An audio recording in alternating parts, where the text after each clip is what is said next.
Oke, Assalamualaikum warahmatullahi wabarakatuh. Selamat siang, salam sejahtera bagi kita semua, terkhusus sahabat UMM Kampus. Kali ini dengan saya, Dimas Tiadi Putra, yang akan menemani teman-teman dalam 1 jam ke depan tentunya di UMM Talks. Pada kesempatan kali ini, kita akan membahas tentang obat dexamethasone yang ramai dibicarakan oleh masyarakat terkait efeknya yang dapat meringankan gejala dari COVID-19. Apakah hal tersebut benar? Dan apakah hal tersebut aman?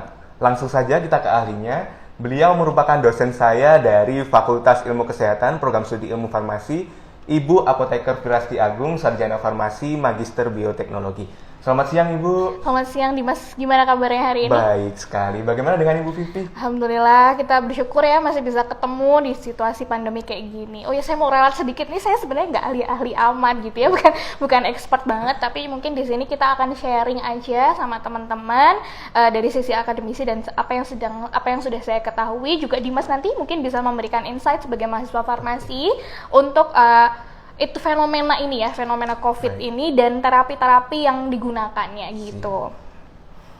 Jadi kita ngobrolnya agak sedikit santai ya Bu? Iya santai aja ya, karena saya juga nggak bisa ngomong formal banget gitu. Dan ini karena kita teman-teman mahasiswa itu biar bisa mudah mengerti, jadi kita bahasanya kayaknya yang gaul-gaul gitu ya.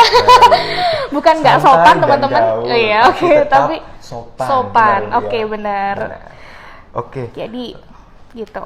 Oke siap. Langsung saja kita bertanya tentang tema yang kita angkat hari ini. Ya, gimana nih Mas? Dexamethasone ya Bu ya.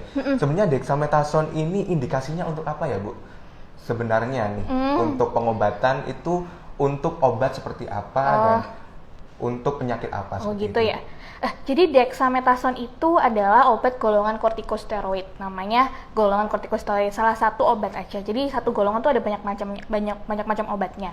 Nah, si dexamethasone ini fungsi utamanya adalah untuk mengatasi inflamasi atau peradangan. Jadi fungsi utamanya adalah dia adalah anti peradangan yang sangat kuat.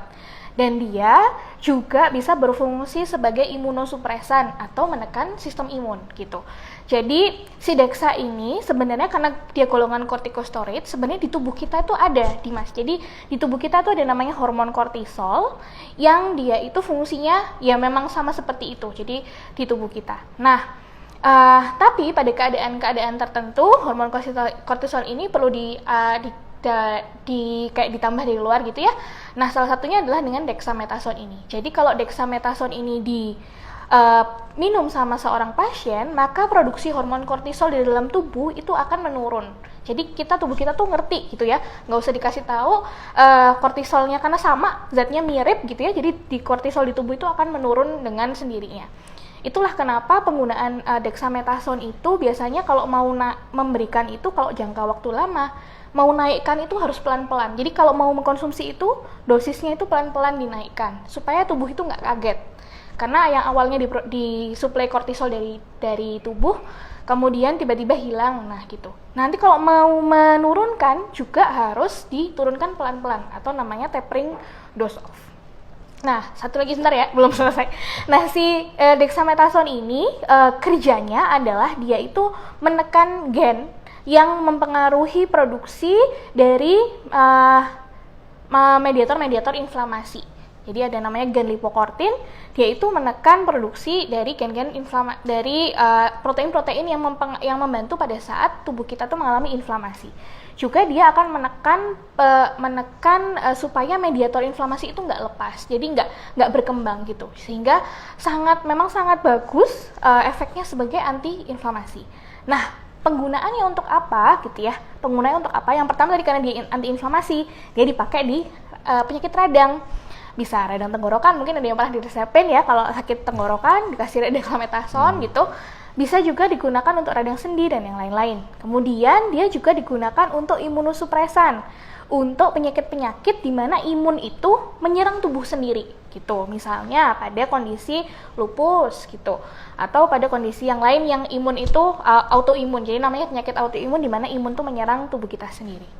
Sama dia juga dipakai sebagai anti neoplasma, biasanya pada kanker, ALL gitu.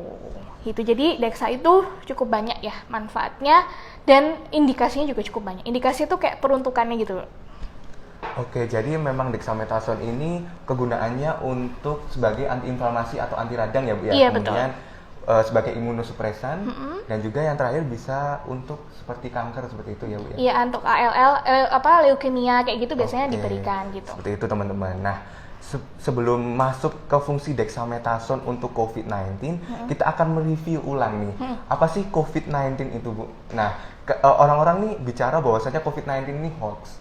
Nah, sebenarnya apa sih bagaimana cara COVID-19 ini menyerang tubuh manusia? Oh gitu, jadi kita mulai dari awal juga ya, biar kita bisa tahu. Jadi mungkin kita teman-teman sering dengar apa sih COVID-19, tapi bagaimana sih cara si virus ini itu membuat tubuh kita itu sakit tuh bagaimana? Jadi sebenarnya virus ini itu masih satu keluarga sama kalau teman-teman dulu pernah tahu SARS gitu ya, SARS yang dari Taiwan, Severe Acute Respiratory Syndrome. Nah sekarang ini adalah SARS-CoV-2.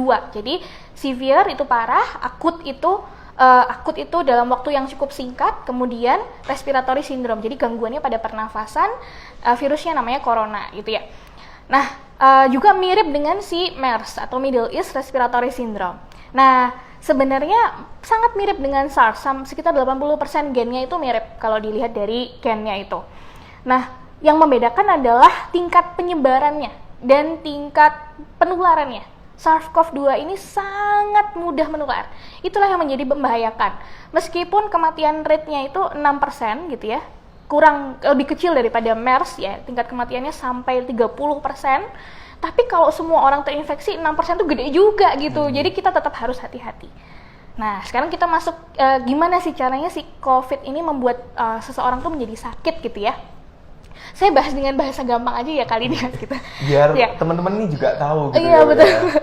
Jadi gini, semua pasti sudah tahu kalau si SARS-CoV-2 ini menular melalui droplet kan. Jadi droplet itu adalah tetesan-tetesan yang keluar dari kalau ketika kita tuh bersin, ketika kita tuh ngomong sama orang gitu. Nah, ketika tetesan-tetesan ini nempel di barang-barang atau kemudian masuk ke mukosa itu yang ada lendirnya di mas, kayak mulut, hidung, mata. Nah, si virus itu tuh akan masuk ke dalam tubuh. Nah, ketika masuk ke dalam tubuh, apa yang terjadi? Dia itu akan mencari tempat nemplok gitu ya, kalau orang bahasa Jawa bilang. Jadi dia nempel gitu ya. Gak bisa terus dia itu nempel di sembarang tempat. Dia tuh punya tempat penempelan untuk bisa masuk ke dalam tubuh. Jadi si virus itu kan sebenarnya bukan makhluk hidup, Tim. Dia itu adalah materi genetik berupa RNA. Nah, untuk bisa bertahan hidup dia butuh inang atau host. Hostnya ya manusia itu tadi gitu. Nah, caranya dia bertahan hidup adalah dia akan masuk ke dalam sel inang, kemudian memperbanyak diri. Nah, caranya dia masuk ke sel inang di tubuh manusia itu dengan kayak konektor gitu ya, namanya itu reseptor ACE2, AC2, mungkin teman-teman pernah dengar ya, ACE2. Nah, di reseptor ACE2 ini, kalau sudah ditempeli, yang kebanyakan memang ada di paru-paru gitu, maka si COVID ini kemudian akan memasuki sel paru-paru kita gitu. Kemudian dia di situ akan berkembang biak atau berproliferasi jadi banyak. Nah, ketika sudah jadi banyak, sebenarnya tubuh itu punya mekanisme untuk menekan virusnya itu dengan bantuan interferon 1 dan interferon gamma. Tapi kalau misalnya tubuh kita nggak mampu menekan pertambahan virus tadi, yang terjadi adalah si virus ini akan meningkatkan, jadi kayak dia itu akan meningkatkan badai, ya kalau mungkin pernah dengar badai sitokin gitu ya. Badai sitokin. Nah, ceritanya gimana kok bisa jadi badai sitokin? Jadi virus itu akan menyusup dan dia itu akan memanggil tentara imun kita di tubuh, yang tentara imun kita tuh sebenarnya sangat kuat, yang seharusnya itu melindungi, tapi si virusnya ini akan masuk ke namanya plasmatoid dendritic cell.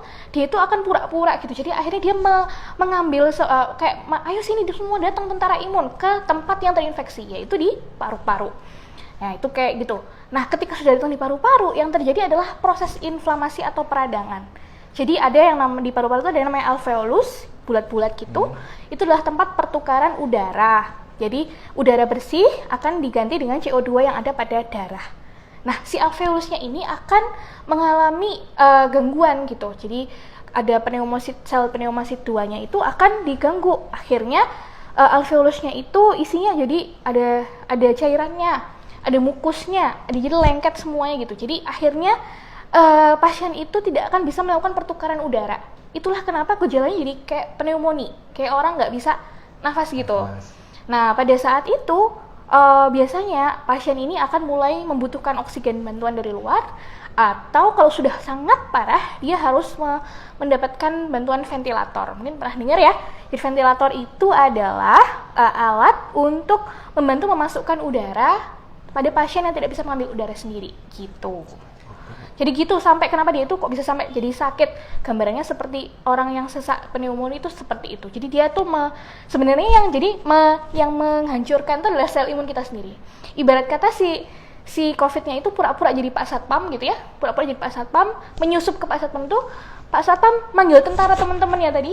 Lah, tentara-tentara ini juga akhirnya jadi keinfeksi. Akhirnya semua kayak menyerang sih paru-paru kita gitu. Jadi seperti penyusup gitu ya Bu ya. Iya, COVID jadi ini, dia namanya yang disusupin namanya dendritic cell, plasmatoid dendritic cell gitu. Seperti itu teman-teman. Jadi memang COVID-19 ini merupakan keluarga dari seperti SARS atau MERS seperti itu ya Bu ya. Betul. Nah, kemudian tadi Ibu Firasti juga menyampaikan bahwasannya menyerang respiratori atau pernafasan ya Bu ya. Betul. Tapi mengapa banyak di masyarakat juga ditemukan bahwasannya COVID ini juga menyerang organ-organ lain seperti ginjal, pencernaan, seperti itu Bu. Jadi masyarakat ini berpikir bahwasannya hal itu konspirasi atau diada-adain gitu Bu. Oh iya, jadi kayak mungkin berarti semua penyakit kok jadi kayak COVID, kok dinamain COVID gitu ya nih Mas ya. Itu bagaimana ya Bu ya? Iya, jadi memang ada pandangan gitu ya, selentingan ini apa sih semua penyakit kok jadi COVID gitu ya. Tadi kan saya sudah cerita tentang tempat penempelan pertama virus ya, namanya S2. Nah, S2 itu memang pada saat pertama kali virus masuk paling banyak ada di paru-paru Dimas. Tapi ternyata dia nggak cuma ada di paru-paru Dimas. Bisa juga, jadi S2 itu ada di mana-mana di jaringan tubuh kita. Ada di ginjal, ada di saluran pencernaan, ada di jantung, ada di otak. Sehingga manifestasi klinis pasien COVID itu kalau terinfeksi bisa aja bukan hanya saluran pernafasan aja yang terganggu, bisa juga ditemukan, ada yang kemarin sempat saya baca itu radang otot jantung, atau gangguan pada otak gitu, atau gangguan saluran pencernaan, jadi macam-macam gitu. Itulah kenapa kita itu harus berhati-hati, karena ternyata tidak hanya pernafasan aja yang bisa menjadi gejala dari COVID gitu. Nah, seperti itu teman-teman. Jadi memang reseptor untuk menempelnya si COVID ini, nemploknya si COVID betul. ini memang nggak cuma di paru-paru, tapi juga memang ada di organ-organ lain seperti otak, jantung, otot jantung seperti itu ya Bu. Jadi memang mengapa banyak sekali informasi-informasi yang dikaitkan tentang COVID-19 ini sendiri. Nah, penjelasannya seperti itu tadi. Nah, selanjutnya ya Bu ya, banyak sekali tinjauan ataupun informasi dari masyarakat bahwasannya orang tua atau orang dengan komorbid juga. Komorbid itu orang dengan penyakit bawaan seperti hipertensi, diabetes seperti itu, rentan sekali terserang atau terinfeksi dari penyakit COVID-19. Nah, bagaimana ya Bu penjelasan tentang orang tua dan komorbid itu tadi? Sebenarnya untuk tingkat kemungkinan diinfeksi itu semua orang sama gitu ya. Tapi kemungkinan dari infeksi menuju gejala klinis itu yang akan berbeda. Kalau mungkin orangnya masih muda, maka kemungkinan ketika terinfeksi dia akan menjadi OTG ya, orang tanpa gejala. Tapi kalau misalnya yang terinfeksi adalah orang-orang yang sudah sepuh atau punya penyakit bawaan, bisa jadi manifestasi klinis atau timbul gejala klinis yang lebih parah seperti yang sakit-sakit yang tadi kita sudah bahas itu. Kenapa gitu? Karena pada orang tua itu si virus ini ternyata mensupresi atau menekan ada yang namanya molekul NFKB dan juga NK selnya, natural killer cell, sehingga yang kalau di orang muda itu pada saat virusnya masuk, nah yang si anak muda ini imunnya cukup kuat untuk menekan pertumbuhan virus. Tapi kalau orang yang sudah tua atau sepuh atau punya penyakit bawaan, karena yang ini tadi direpresi sama virus, akhirnya virusnya ini tidak bisa ditahan pertumbuhannya. Ketika virus bertambah banyak, maka manifestasi klinis pun akan terjadi. Tapi jangan gembira dulu ya buat kamu-kamu yang muda-muda ini gitu ya. Suka nongkrong-nongkrong sembarangan nih. Karena tidak hanya orang tua aja dan orang yang punya penyakit, tapi anak muda yang kok ada yang anak muda itu bisa sakit gitu ya, tapi ada juga yang tanpa gejala. Jadi kalau saya sempat mendengarkan Prof. Agung dari Semarang tuh cerita, kemungkinan kalau kata ahli ada polimorfisme atau ada mutasi sedikit pada gennya yang menyebabkan akhirnya meskipun dia itu muda, tapi ternyata imunnya itu tidak bisa menekan pertumbuhan virus gitu loh. Jadi makanya kita tuh harus hati-hati. Kenapa? Kita nggak tahu apakah kita tuh punya polimorfisme itu atau enggak gitu, Dimas. Jadi hal tersebut memang tergantung dari setiap individu orang juga. Betul, jadi nggak bisa digeneralisasi gitu. Jadi semua pun yang muda-muda nih, yang suka nongkrong-nongkrong, yang suka tidak mematuhi aturan untuk protokol kesehatan nih, belum tentu kalian terjaga dari penyakit COVID-19 ini sendiri. Betul. Jangan sampai mengira bahwasanya imun setiap orang tuh kuat ya Bu Iya, ya, pemuda itu kuat. Nah, polimorfisme tadi bisa menjadi celah bagi COVID-19 untuk menginfeksi Anda pemuda-pemuda semua. Iya, gitu, hati-hati. Ini bukan aku nakutin, tapi biar waspada gitu ya. Waspada itu penting sekali. Oke. Terus mungkin balik ke Dexa kali ya, dia. Kembali lagi ke Dexa, Bu. Tadi sudah terlalu jauh nih ngobrol tentang COVID-19 review. Sekarang kembali lagi ngobrolin dexamethasone nih. Nah, terkait dari indikasi tadi untuk antiinflamasi nih Bu ya. Nah, apa sih gunanya dexamethasone untuk menurunkan atau mengurangi dari gejala COVID-19? Karena memang kemarin sempat heboh nih pemberitaan bahwasanya dexamethasone ini merupakan obat warung. Padahal yang saya ketahui, yang saya belajar dari Bu Vivi bahwasanya dexamethasone itu merupakan golongan obat keras dan juga golongan dari kortikosteroid. Iya, nggak boleh digunakan sembarangan kan? Nah, bagaimana itu Bu penjelasannya terkait mekanismenya untuk COVID-19? Sampai saat ini memang terapi COVID itu belum ada yang 100% terbukti gitu ya. Maksudnya ini klaimnya bisa mengobati pasien gitu. Jadi apa yang kemarin dikatakan bahwa Dexa itu bisa mengobati pasien COVID itu juga masih trial. Jadi yang pertama kali mengemukakan itu adalah Oxford University. Jadi salah satu peneliti di sana mengemukakan bahwa dexamethasone itu bisa digunakan untuk menurunkan tingkat kematian dari pasien COVID. Tapi penggunaan Dexanya itu juga nggak boleh sembarangan. Jadi tadi kan saya sudah cerita ya bahwa Dexa itu sebagai anti radang. Nah, Dexa ini oleh yang peneliti itu tidak dipakai pada fase ketika virus itu baru masuk, dan juga tidak dipakai pada saat virus itu sedang recovery, pasiennya mau sembuh. Tapi Dexa ini hanya dipakai pada saat pasien itu sedang mengalami inflamasi yang sangat parah di paru-parunya. Jadi dikatakan bahwa hasil penelitiannya itu ya, 1/5 tingkat kematian itu akan menurun pada pasien yang diberi dexamethasone yang pasiennya itu mendapatkan bantuan ventilator, dan akan menurunkan 1/3 kematian pada pasien yang mendapatkan bantuan oksigen, tapi tidak menurunkan tingkat kematian pasien yang tidak menggunakan ventilator dan tidak membutuhkan bantuan oksigen. Jadi kalau OTG itu nggak akan ngefek, yang ada nanti malah efek samping yang terjadi. Orang yang pertama kali ya kayak gitu. Oke. Jadi tadi Bu Firasti juga menyampaikan bahwasannya dexamethasone ini untuk pasien penyakit COVID ini memang untuk yang berat-berat ya Bu ya, yang sudah berat dan sudah membutuhkan seperti oksigen dan ventilator. Iya, jadi nggak boleh sembarangan, betul. Ya. Bagaimana sih Bu kira-kira efek samping obat dari dexamethasone ini untuk pasien penyakit COVID-19 itu sendiri, dan juga bagaimana jika terjadi penyalahgunaan efek sampingnya seperti itu? Tadi kita sudah ngomong di awal ya bahwa si kortikosteroid ini atau obat Dexa ini bisa menurunkan sistem imun. Jadi kalau pasien di awal-awal infeksi menggunakan dexamethasone, yang terjadi adalah sistem imunnya turun. Akhirnya malah kan seharusnya kita mematikan jumlah virus dengan sistem imun kita nih yang sangat penting ini. Malah ditekan dengan adanya Dexa. Akhirnya malah penyakitnya akan memburuk karena virusnya akan bertambah banyak. Dan juga kalau dia itu dipakai di akhir pada saat pasien sedang recovery, di mana pada saat pasien-pasien recovery itu biasanya imunnya sangat lemah karena kan sedang diserang habis-habisan tubuh kita sama si badai-badai sitokin dan inflamatory yang lain, inflamatory cell yang lain itu. Akhirnya rentan sekali mengalami infeksi gitu. Nah, ketika dikasih lah si dexamethasone kan menurunkan sistem imun, akhirnya malah rentan sekali mengalami infeksi. Jadi pasien jika di masa recovery diberikan dexamethasone itu justru akan meningkatkan resiko terjadinya infeksi sekunder. Infeksi sekunder itu harusnya dia itu udah sembuh nih karena udah recovery, tapi karena dikasih Dexa dia jadi akhirnya malah jadi ada infeksi bakteri gitu. Gitu. Jadi memang dexamethasone ini tidak bisa digunakan untuk sembarangan ya Bu ya? Iya benar, nggak bisa, harus dengan pengawasan. Seperti itu, karena memang efek Klinisi, sampingnya dokter. dapat menurunkan dari sistem imun itu sendiri Betul, ya Bu ya? betul. Seperti itu. Dan juga nggak boleh digunakan pada pasien yang diabetes karena dia akan meningkatkan kadar gula darahnya. Nah itu teman-teman, nggak boleh nih borong-borong sembarangan. Betul. Mengatakan dexamethasone obat warung itu salah ya Bu ya? Bukan ya? Bukan. Oh, nggak boleh dijual di boleh. warung. Nggak boleh dijual di warung. Iya, gitu. Jadi memang harus dijual di toko-toko obat yang di bersertifikat betul. apotik. Seperti itu. Karena obat keras. Ya. Itu. Selanjutnya Ibu, nah dexamethasone ini tadi kan memang ada penelitian terkait penggunaannya untuk COVID-19 nih ya Bu ya.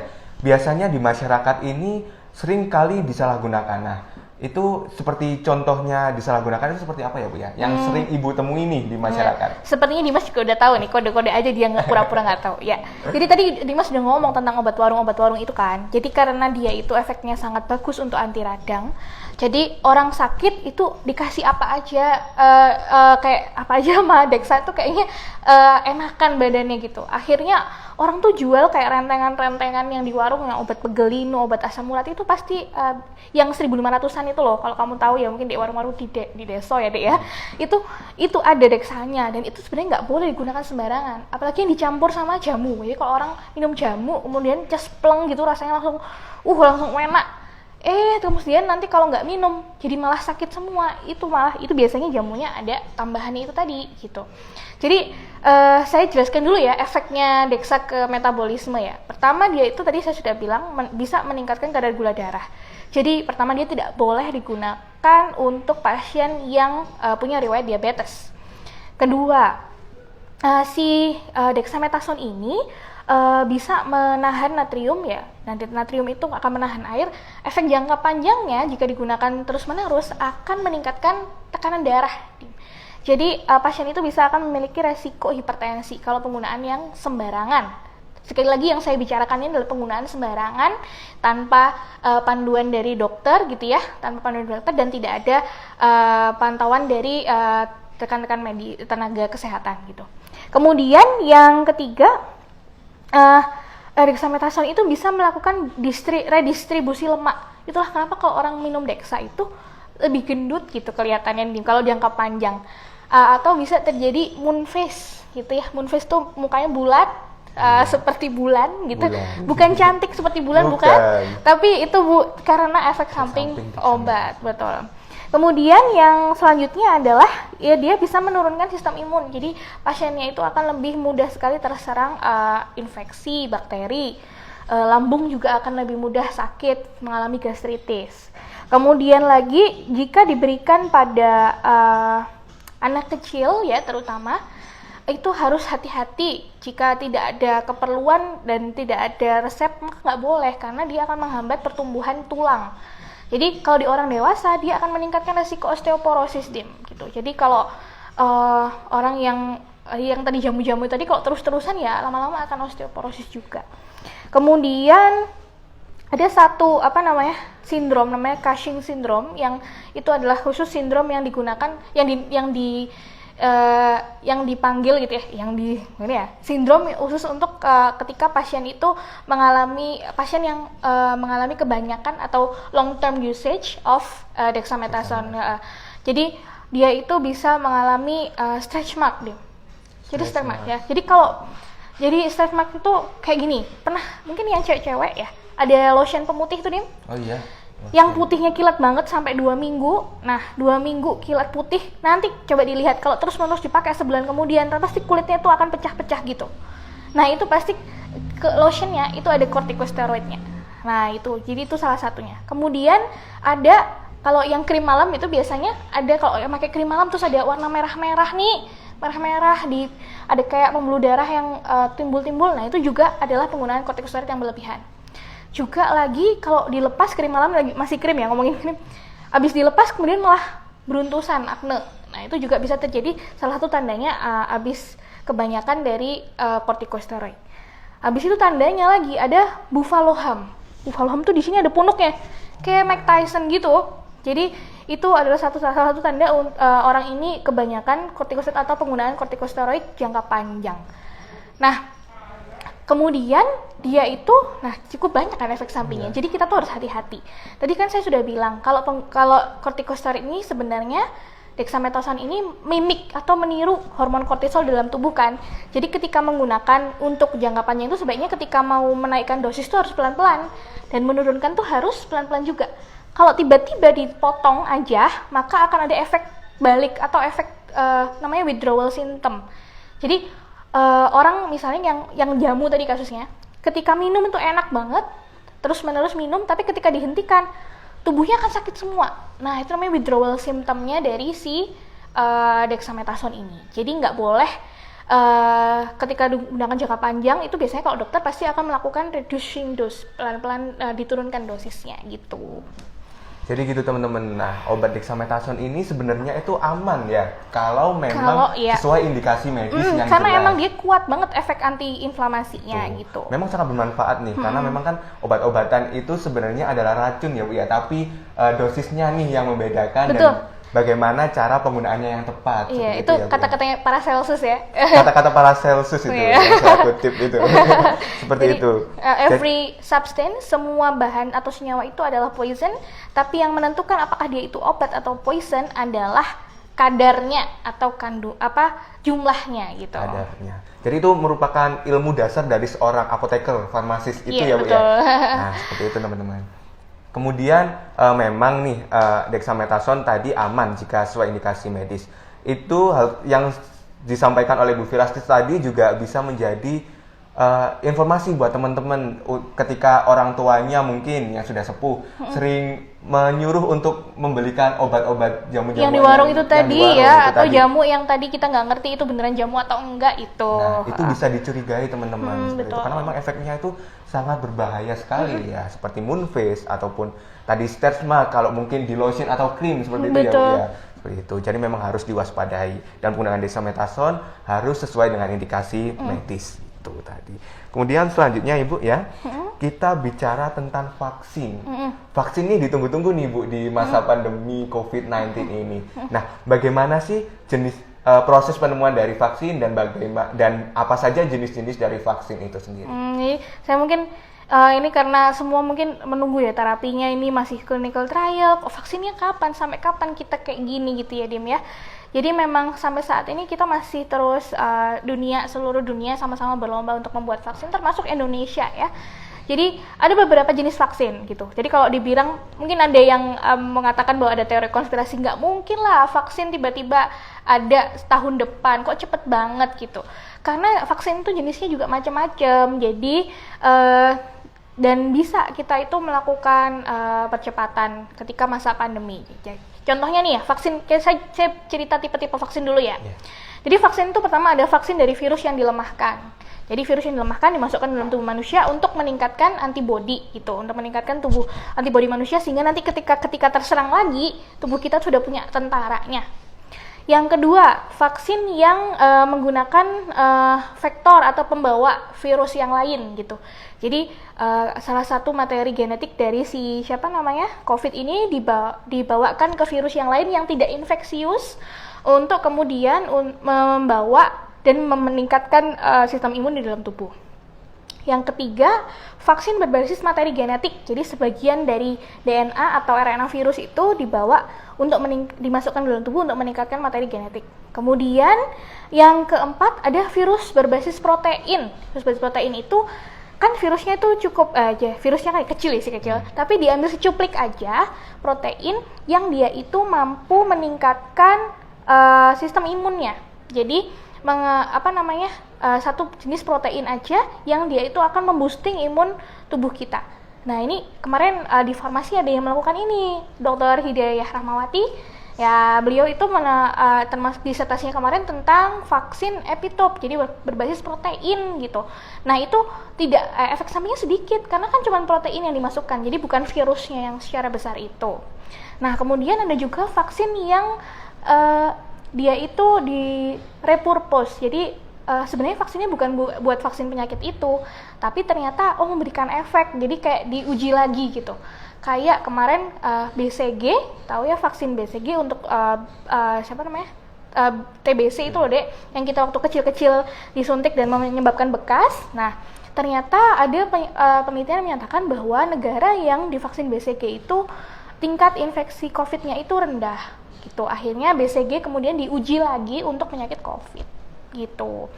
Terus itu tadi jenis-jenis vaksinnya. Nah, bagaimana cara membuat vaksinnya? Yang jelas pasti dari lab dulu, kerjaan lab ya, semua sama seperti obat. Jadi lab work dulu, habis lab work kemudian akan diuji ke in vitro. In vitro itu ke salah satu bagian dari tubuh gitu ya, ke dalam sel gitu mungkin.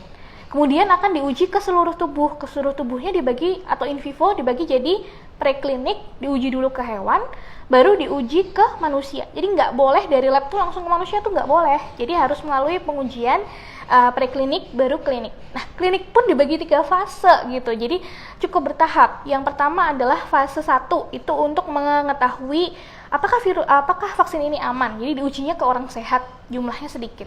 Fase 2 itu adalah untuk mengetahui efek samping. Jadi diuji ke orang sakit tapi jumlahnya masih sedikit, sekitar 10-100.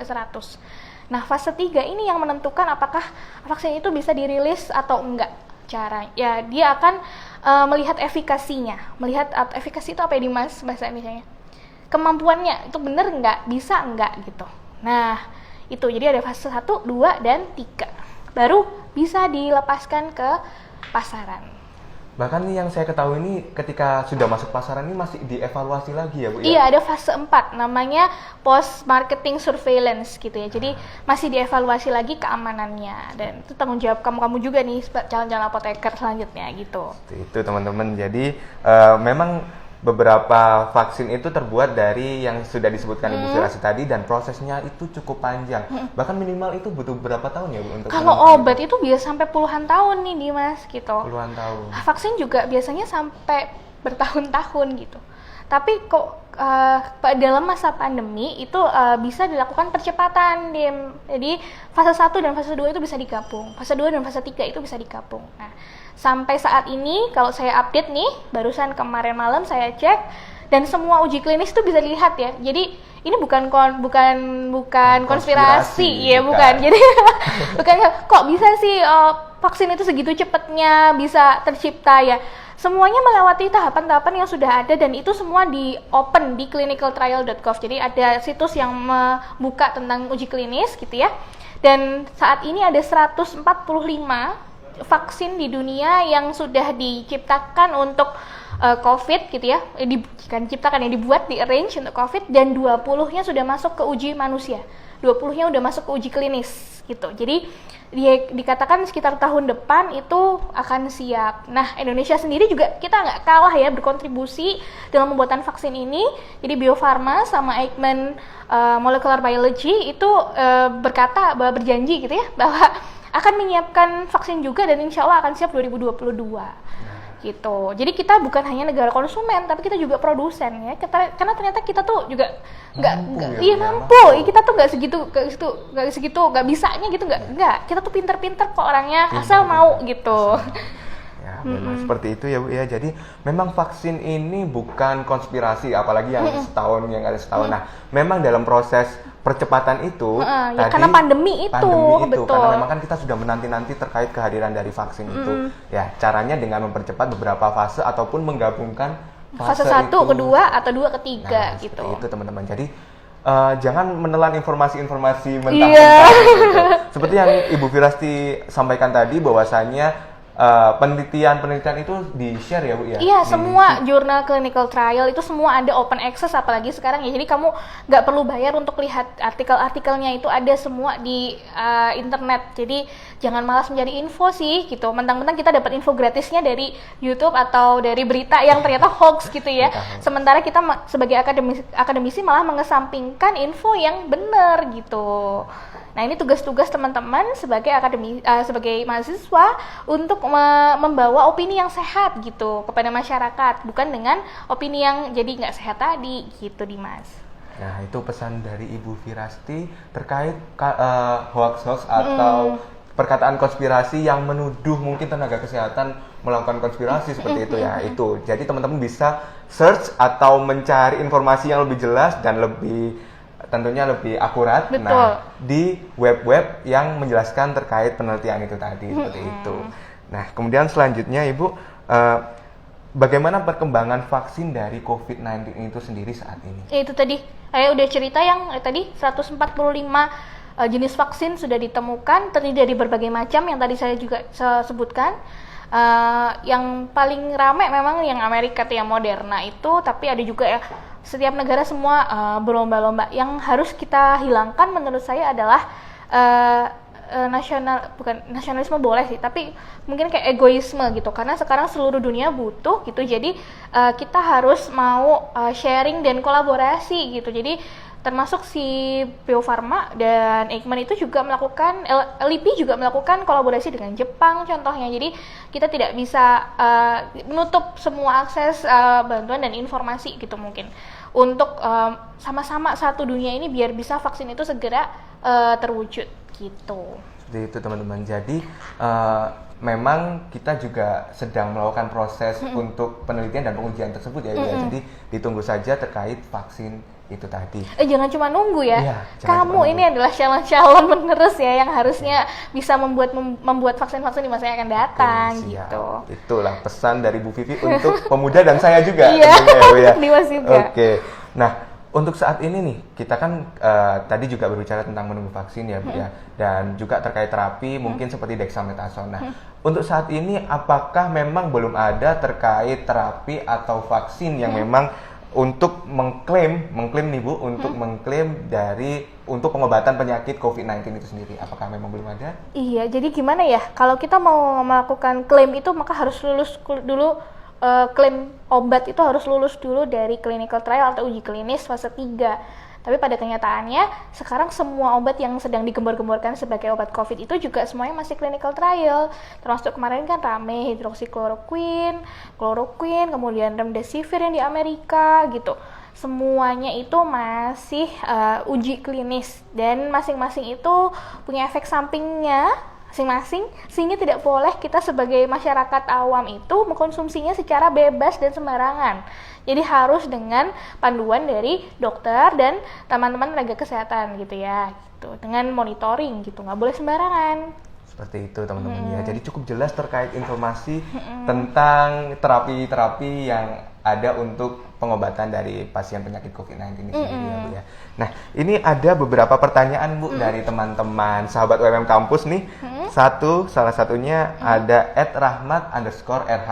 Nah, pertanyaannya, penentuan rapid test 3 hari atau 14 hari ditentukan dari apa jika mempertimbangkan ilmiahnya? Seperti itu. Oh gitu. Jadi untuk diagnostik gitu kali ya, diagnosa. Jadi untuk diagnosa COVID itu memang diagnosa utamanya adalah PCR tes PCR. Jadi itu diagnosa utama. Sedangkan rapid test yang sekarang ini beredar dan menjadi syarat untuk bepergian dan yang lain, itu hanyalah alat untuk membantu saja, karena tes PCR itu mahal dan susah. Jadi alias tidak semua daerah itu punya alatnya gitu ya. Saya barusan dengar kalau nggak salah minggu lalu beberapa alat PCR di Malang sedang rusak, mungkin karena overuse juga gitu. Dan akhirnya disiasatilah dengan menggunakan si rapid test itu tadi untuk kayak jaga-jaga gitu loh. Kalau nggak bisa PCR test ya rapid test dulu gitu. Nah, bedanya adalah kalau PCR itu dia akan melihat virusnya langsung, jadi melihat jumlah virusnya langsung. Tapi kalau si rapid test itu akan melihat antibodi yang terbentuk atau imunoglobulin bahasa kesehatannya. Nah, ketika virus itu masuk ke dalam tubuh, antibodi yang terbentuk pertama itu adalah IgM. Itu pertama kali terbentuk.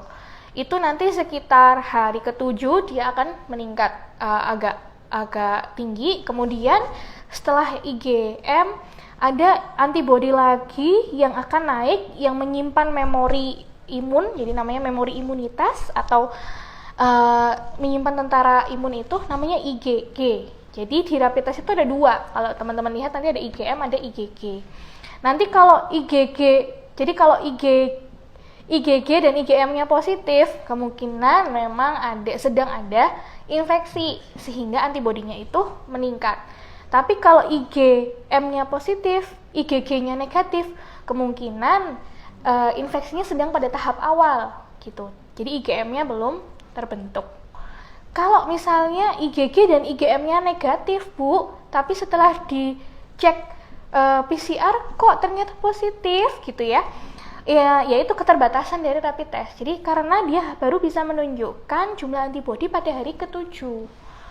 Sekitar hari ke-7. Jadi kalau ada di kit misalnya amit-amit sih ya, saya kita terinfeksi baru 2 hari, itu antibodinya nggak akan kelihatan di rapid test gitu.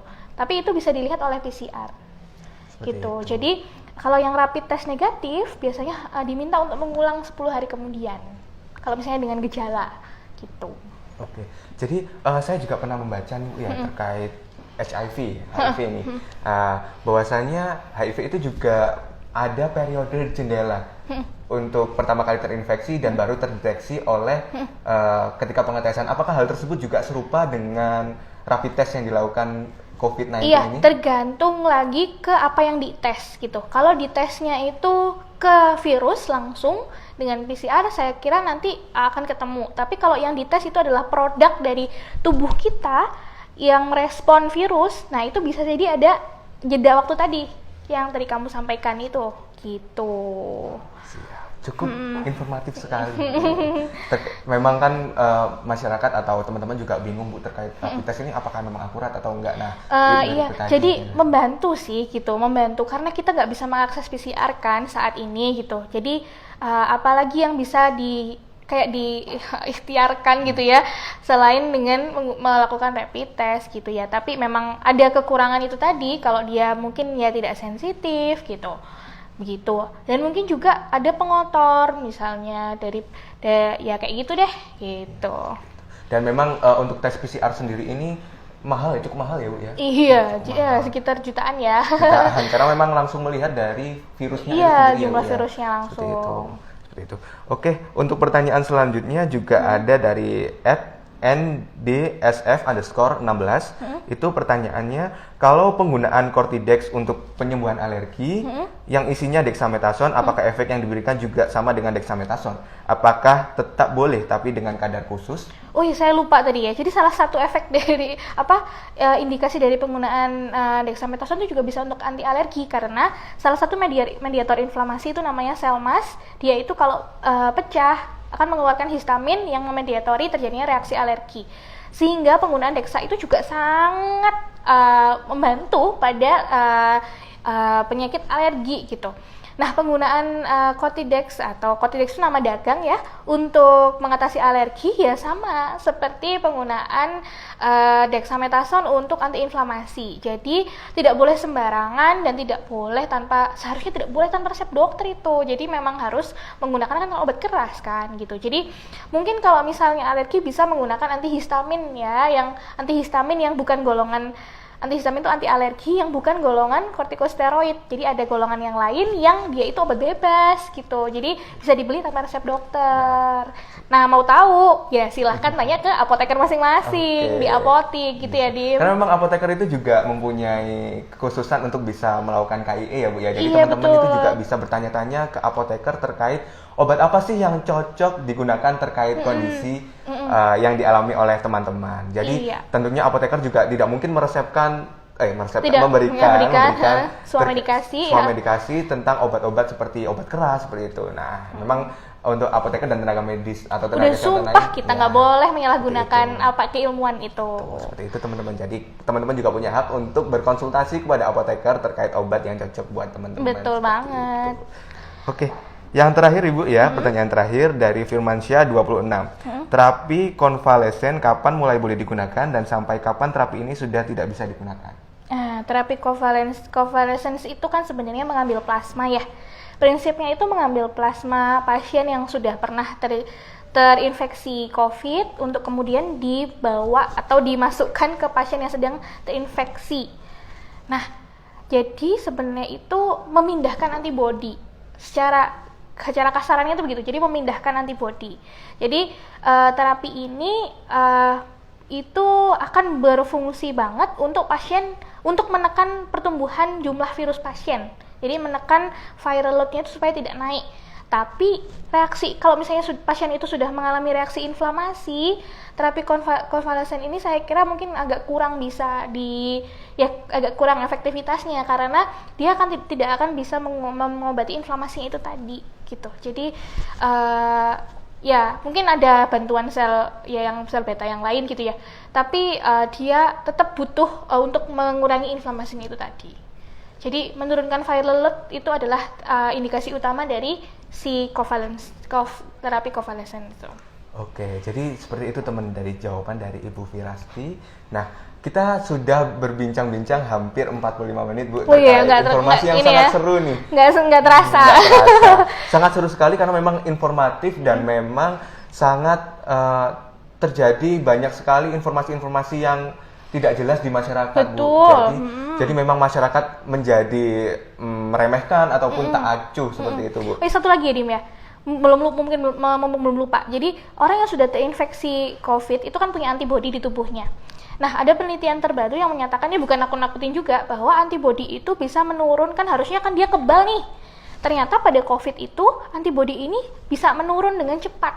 Jadi itulah kenapa kalau di Cina kita bisa pernah dengar ya, mungkin orang sudah positif sembuh kok bisa terinfeksi kembali gitu. Jadi karena antibodinya itu ternyata tidak lama seperti kalau kita di vaksinasi polio gitu kan, lama gitu ya. Jadi makanya bisa terinfeksi lagi gitu. Jadi untuk yang sudah positif gitu ya, OTG, kemudian merasa sehat-sehat aja, sudah 14 hari isolasi diri gitu ya, tetap tidak boleh harus tetap menjaga dirinya, karena bisa saja terjadi infeksi berulang gitu dia. Itu teman-teman. Jadi untuk teman-teman yang OTG ataupun yang orang tanpa gejala dan tidak merasakan gejala apapun, jangan santai-santai dulu ya, itu karena memang bisa sekali lagi diingatkan bahwasannya teman-teman yang OTG ataupun tanpa gejala itu bisa saja membawa penyakit itu dan menginfeksi banyak sekali orang seperti itu. Iya, terutama kalau ketemu orang lain, terus ternyata orang itu udah sepuh, kemudian punya komorbid, jadinya dia sendiri nggak apa-apa sih, tapi orang lain jadi keinfeksi gitu kan. Nah, ini saya gantian aja ya sebagai dosen nih. Dimas ini duta, diuji. Dimas ini teman-teman dia tuh duta anti narkoba, duta budaya, ya duta museum. Duta budaya dan museum. Duta budaya dan museum Kota Malang. Kemudian putra-putri kampus juga, putra kampus UMM. Waduh. Mahasiswa farmasi juga. Kurang apa nih? Kurang calon ya. Jadi gini. Sekolah dulu. Benar ya, sekolah yang pintar. Nah, Dimas dengan segala atribut yang melekat gitu kan, kamu nih harusnya bisa gitu ya kayak menjadi duta bagi masyarakat. Seharusnya bagaimana sih mahasiswa dan kita sebagai seorang manusia ini di era new normal tuh apa yang harus disiapkan gitu. Kayaknya kan kalau Dimas sudah tahu banget nih, sudah biasa kampanye dia. Gimana Dim? Apa yang harus disiapkan nih untuk new normal? Oke, yang pertama tentunya kita tidak keluar rumah atau tidak berpergian kemana-mana jika memang tidak diperlukan. Seperti itu, Ibu. Jika memang perlu, saya biasanya menggunakan masker ataupun face shield seperti itu untuk melindungi saya sendiri. Kemudian yang ketiga, saya makan makanan yang bergizi dan juga olahraga supaya menaikkan imun tubuh saya. Berjemur juga penting teman-teman, karena vitamin D itu akan meningkatkan imunitas gitu. Itu berjemur teman-teman, jangan takut hitam. 15 menit aja cukup. 15 menit. Itu untuk waktunya kira-kira berapa? Sebenarnya kalau di luar negeri itu kan paling bagus jam 11 sampai 12 di jam 10 sampai jam 12 itu ya. Tapi di luar negeri itu kan di subtropis, di mana tingkat UV-nya itu lebih rendah daripada di Indonesia. Karena kita adalah negara khatulistiwa dengan UV-nya sangat tinggi gitu. Kalau 10 sampai 12 itu sangat panas banget dan tingkat UV-nya membahayakan. Jadi yang bagus itu sebenarnya pagi dan sore hari gitu. Oke, pagi dan sore hari bisa untuk berjemur. Saya akan menambahkan itu, Bu, karena saya memang jujur jarang berjemur, tapi saya juga melakukan seperti makan makanan yang sehat, berolahraga, tentunya seperti itu, Ibu. Kemudian yang saya lanjutkan, yang terakhir, saya juga mengedukasi orang-orang terdekat saya, orang-orang yang saya sayangi, seperti keluarga saya dan sahabat-sahabat saya untuk terus patuh terhadap protokol kesehatan, seperti mencuci tangan ataupun membawa hand sanitizer kemanapun. Karena memang, Ibu, penyakit ini bukan masalah pribadi. tetapi masalah kita bersama-sama. Betul. Dan banyak orang juga yang bilang bahwasanya tenaga medis adalah garda terdepan. Ya, memang saya setuju. Tapi pahlawannya sebenarnya adalah masyarakat. Masyarakat Jadi yang kamu yang nonton ini ya. Ya, masyarakat yang patuh terhadap protokol-protokol kesehatan itu adalah pahlawan yang sebenarnya. Betul. Seperti itu. Karena memang individually we are one drop, but together we are on Asian. Jadi individu kita hanya satu tetes. Tapi ketika kita bersama-sama kita samudra yang akan menyelamatkan dunia dan membawa kehidupan seperti itu, Ibu. Wah, keren banget quotes-nya ya sebagai closing gitu ya. Jadi boleh nggak nongkrong-nongkrong di kafe, Dim? Untuk saat ini jangan dulu deh teman-teman. Iya bener, jangan dulu tolong ya. Jadi keinginan untuk kongko-kongkonya via Google Meet aja. Bisa bikin kopi sendiri di rumah. Betul. Terus video call. Jadi kita tuh kehidupannya nggak boleh berhenti teman-teman di sini. Tapi kita harus adaptasi gimana caranya dengan segala restriksi atau penghambatan-hambatan ini kita tetap bisa berkarya dan hidup gitu. Jadi cari apa, berkebun, hobi baru lah gitu. Yang biasanya kongko-kongko cari hobi baru, punya binatang peliharaan, berkebun, belajar jadi barista, bikin kopi gitu ya, Dim ya. Berkebun itu seru loh teman-teman, selain menghilangkan mood jelek gitu. Itu juga kita juga bisa kreatif, seperti mungkin bikin bonsai seperti itu, Ibu. Oh, aduh, iya. Itu juga bisa Dimas dilakukan. berkebun ya kayaknya ya? Berkebun di rumah. Wah, Masya Allah. Kebetulan saya dan mama saya suka sekali bertanam, bercocok tanam, jadi seperti itu. Jadi memang kita juga sering bersama-sama nih mencari bunga-bunga yang indah. Oh iya, itu. kan seneng juga liatnya ya, Dim ya. Iya, Jadi moodnya tuh kalau seneng tuh akan meningkat teman-teman. seperti Jadi itu. nggak boleh stres juga. Tuh penting. Cukup seru sekali, Iya. Ibu Vivi, perbincangan hari ini dan cukup informatif. Sebelum mengakhiri diskusi ini, sharing ini, adakah pesan-pesan yang ingin disampaikan kepada sahabat-sahabat UMM ataupun masyarakat luas? Kayaknya cukup itu tadi. Tolong dipahami bahwa kita belum selesai gitu ya. Kita masih terus harus melawan virus ini dengan cara menjaga diri kita sendiri dan keluarga dengan mengikuti protokol COVID yang sudah ditentukan gitu ya. Jadi jangan lupa kemana-mana bawa hand sanitizer, atau kalau ada sabun cuci di mana aja, karena ini hand hygiene ini sangat penting untuk mencegah penularan gitu. Dan ingat, bukan berarti karena kita muda kemudian kita jadi nggak akan bisa mengalami gejala sakitnya, tapi bisa aja itu terjadi. Dan kematian yang tanpa penyakit komorbid juga ada juga gitu. Jadi mohon dipahami bahwa ini semua benar tadi kata Dimas, bukan masalah kita sendiri tapi masalah bersama. Jadi ayo kita bareng-bareng gitu ngadepinnya. Bareng-bareng untuk menyelamatkan dunia dan menghentikan dari jadi pandemi. hero. Iya. Seperti itu. Oke, benar. Terima kasih Ibu Firasti atas perbincangannya yang cukup keren ini. Saya Dimas Triadi Putra, mohon pamit dan sampai jumpa di lain kesempatan di Iya, UMM. aku mohon maaf kalau banyak salah dalam ngobrol tadi ya gitu. Saya juga. Mungkin gitu aja. Terima kasih. Wassalamualaikum warahmatullahi wabarakatuh. Sampai Waalaikumsalam jumpa. warahmatullahi wabarakatuh.